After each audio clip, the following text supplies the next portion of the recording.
Yeah, it does kind of have that ordinary, like, it's not exciting. It's not exciting in the Yeah, sense that exactly. It's not really but exciting. I think that's kind of where, Jeff Lemire really does, like, like he finds like that, like, twinge of emotion in the mundane. And I think Yeah, it's here. I do. I know it's here. there, you can definitely feel the emotion, and like the art leads it to that. But you're right. It's like nothing is really leading towards action, and it's not like every comic book has to be an action book. Uh-huh. But But this is a slice of maybe life book. this is totally more slice of life, and we haven't really done that many. And I guess well, actually, there's a fair amount of slice of life type comics that we've done. But it's not usually my genre of choice. All right. It's really fun to look at, though, right? Oh yeah, it's like I just like the art. The art is top level, but even like it would be cool to see this art in a different emotion. Like it really captures the emotion that it's got of like kind of, I don't know, we've been describing it this whole time, I guess, but like it's not my favorite emotion at all. Like I like happiness. yeah, this is not the feel good book you wanted to rereading, huh? All right. Well, and like I liked Sweet Tooth because it had a little bit more yeah, it had comedy element, cartoony, right? Even though it was the same, it was the saddest book I've ever read, and it was very sad. But it had, I don't know, like this one seems more like there aren't going to be those peaks of happiness every once in a while. I can get behind that. Yeah, I can get behind that. I mean, like Richard, the drunkard brother who doesn't make it to work, mm-hmm. and he also works at the factory. He's got like him and Tommy kind of have a fun back and forth, kind of like fair. it's sad. But it's not like it's not quippy. yeah. I'm gonna keep reading it. I mean, like I was really happy to find it for so cheap on Comixology, and the other ones I already have my hands on in physical form. Oh, so, nice. I'm going to put this at number 10. Oh, wow. Okay. So I put it at number 20. 10 and 20. It's tough just because I like the art so much and I don't like the plot so much. It's not like it's a bad plot. It's just, it's not like nothing is actively bad. It's more of a taste judgment that I'm putting it on here. Uh-huh. Just not quite my style. I have to say, I went through. I could see it being someone else's, like, if someone's like, oh, I love drawing, but I hate superheroes. I'd be like, oh, right this way. Yeah, this is definitely somebody's first issue of their next favorite comic. It just has to be. I think it is. It really is that good.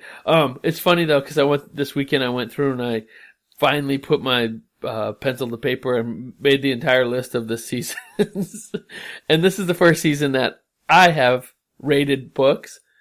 Every week, every book that I put in here usually cracks the number 10. So like the new stuff is always the new stuff's always the best. All right, so maybe we'll have another one crack the top 10 next week.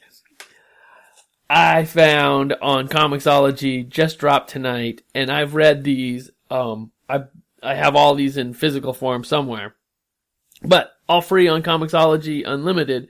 And I thought it'd be fun to pick our favorites, but I think we'll just start with the first issue and go from there, because we're the podcast that's dedicated to the first issue of your next favorite comic. The podcast indeed.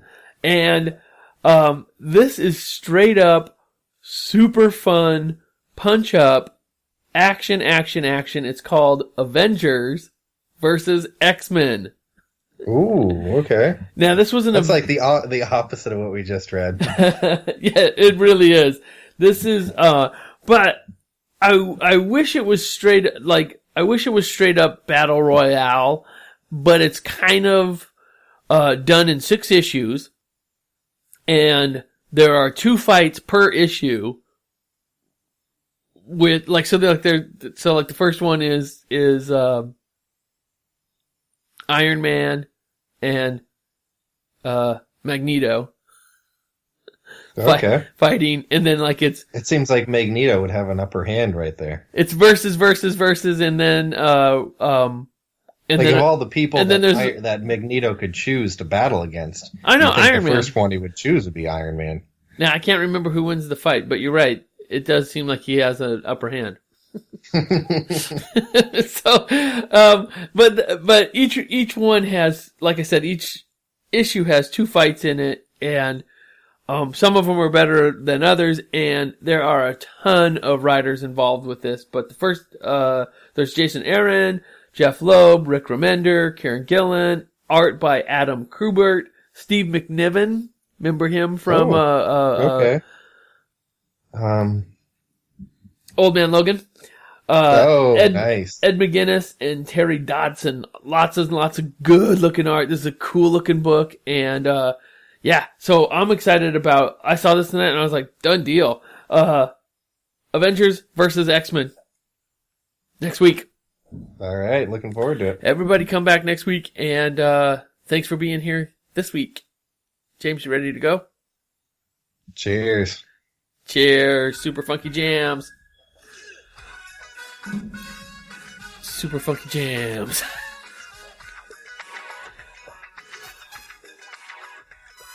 Hey James, you never told us how many beers did you drink on Case Day? Oh well, is it a day or is it a whole weekend? It's one day, and it's 12 40s. Oh, so you had one? No, I had 9. I finished 9. Holy cow! And then I think I opened 2 and didn't finish either of those. But there was 1 left in the crate. Wow! Great. That was a. Did you say cheers each time? If you could. Cheers. Actually, I don't think they're quite full 40s. They're like a little bit less. Wow. But well, I'm impressed. They're that same size and shape, yeah. Did you take the day off after? Oh, well, smart thing, they put it on a Saturday. Right on. All right, well, we'll see you next week. All right, see you next week, Bye. Bye.